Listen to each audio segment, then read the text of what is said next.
Şems Suresi Rahman Rahim Allah'ın adıyla. Güneş ve onun göz alıcı ışığı şahit olsun.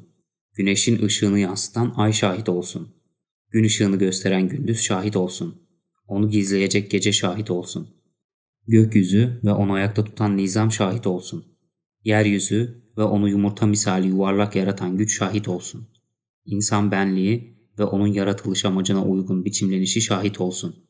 Ve nihayet insan benliğine iyiyi ve kötüyü tanıyıp sorumsuz ve sorumlu davranma yeteneğini yerleştiren şahit olsun ki kim kendini geliştirip arındırırsa o kesinlikle ebedi mutluluğa ulaşacaktır. Kim de kendini geliştirmeyip içindeki iyilik tohumunu çürütürse o kesinlikle kaybedecektir.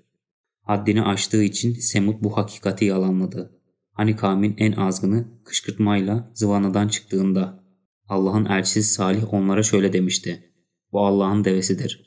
Şu halde bırakın da Allah'ın suyunu içsin. Derken elçiyi dinlemediler, onu işkenceyle boğazladılar. Sonunda Rableri günahları yüzünden burunlarını sürte sürte onları yerle bir etti. Oysa ki o kavim kendi akıbetinden zerrece endişe etmezdi.